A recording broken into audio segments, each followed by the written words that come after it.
Annyeong! Welcome to Dollightful! I've got a sugary sweet doll to make with you today. We'll be using this Ever After High Apple White, which has already been prepped for a new face. For some step-by-step videos including how to prep the doll, see my Your First Custom series. Alright, let's get to it! Usually I start with pastels to do blushing, but this time I'm drawing in guidelines with a similar color to the skin tone. I'm going to plaster this doll's face with everything that's good. Sprinkles, stars, hearts, Pikachus, all that. So although it's difficult to see the line work, that means it will fade away nicely when I paint on top of it. With the lines now in place, I add some initial blushing and eyeshadow using Mungyo soft pastels. Since I'll be going in with paint next, this seems like a good time to spray the doll. Artists have a lot of problems with their sealant during winter, it seems, but I find as long as it's dry and you spray quickly, it works. Spray your doll whenever you feel like you need to save your progress or build more color. I give mine an average of 4 sprays throughout the face-up. Time to bust out the acrylics already. I mix all my colors on a small palette outside the camera's view and begin filling in my barely visible line work with pastel goodness. I know I recently did something kind of similar with my Christmas angel's face, but it seems I'm still in the mood to do super kawaii stuff, so let's just get it out of my system. I did do an initial sketch of this doll, but it was just line work, not colored, so I'm making this up as I go in a way. I know I want to keep the colors balanced across the face, with no one color dominating the other. Anyone who has drawn or tried to place sprinkles in a realistically random fashion will know that it's hard to make things look sporadic, isn't it?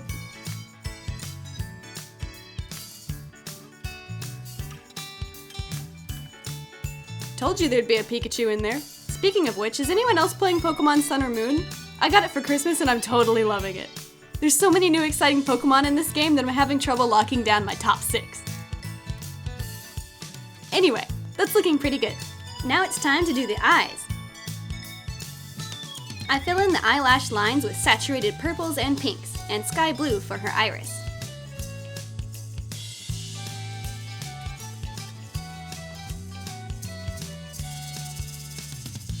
Usually I do watercolor pencils first and acrylics last, so this one feels a little backwards. Just goes to show there are countless ways to approach a face-up.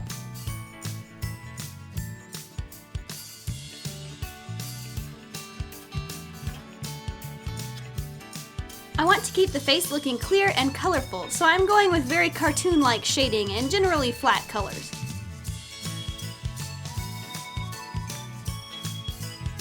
I should mention also that I was very inspired to make my own Sweets doll after seeing Mark Jonathan's Sweet Cleo custom.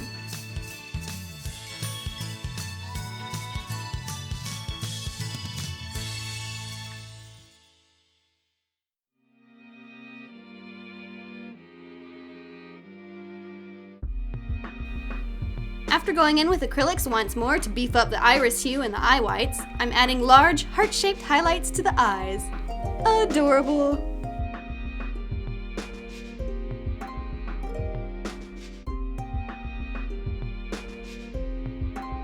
Lastly, for a realistic shift in textures, I'll be using gloss varnish to shinify the eyes and lips. Time to take down the hair. If you're like me and prepped the doll months ago and then forgot about her, you will have completely forgotten what it looks like back there, so it's a surprise! I really love her curls, but there is a problem. She's got icky, gooey hair, which happens when the glue inside the head seeps out through the hair plug holes and makes the doll's hair gross like this. Sadly, a fairly common problem. I'll be using the baby powder technique that I learned over at Jaylantis Toys channel. You're supposed to sprinkle powder over the hair and massage it in, before shaking her a little bit and giving the whole thing a thorough comb through. The powder will lighten the hair, which I quite like in this case, and also takes away much of the sheen. Most importantly, it does take care of the icky gluey texture. It's also worth noting that she smells really nice now. On to her clothes. While the face is the most fun to make in my opinion, clothing is perhaps the most important part of a custom doll. I'll be using the pattern I stole from Apple White's original outfit. To see how to collect patterns and make your own doll clothes, check out both of my doll clothing tutorials.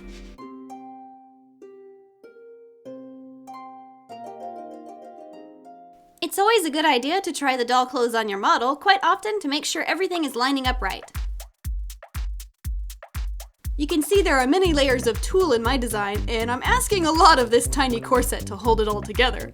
On this tiny scale, fabric seems to layer up tenfold compared to its life-size counterpart. Let's add some sugary details. After a whole day's work, I stepped back and looked at my dress and realized I hated the colors I chose. I love the design, but let's face it, that ivory color is not working on Apple. But it looks awesome on Justine, so she's going to get a free dress, and I'm going to start all over and try again for Apple. Now that I've remade the dress in blue, I decided to add some icing-like details using fabric paint. Naturally, having a fabric paint in the right color would save me a step, but all I have is glow in the dark, so I'll just paint it when it dries. With many more last-minute changes and a little glitter, my cupcake girl is complete.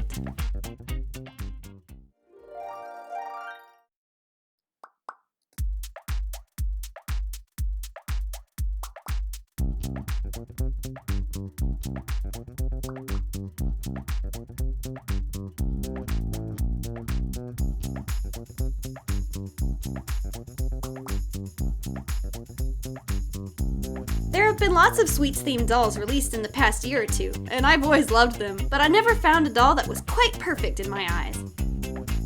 That's when you know you've got to take things into your own hands and make your custom dream doll. I'm really glad I made myself remake the dress, even when I didn't feel like it. Sometimes slowing down and taking your time makes the difference. And although things are edited down when you see it, it took me quite a lot of troubleshooting to finally get the dress right.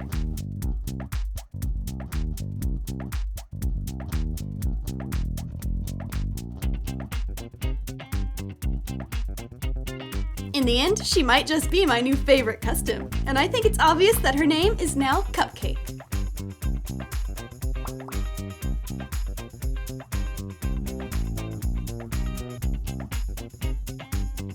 Feel free to subscribe and like the video if you love sugary sweet dolls, and I'll catch you next time. Stay artsy! Annyeong!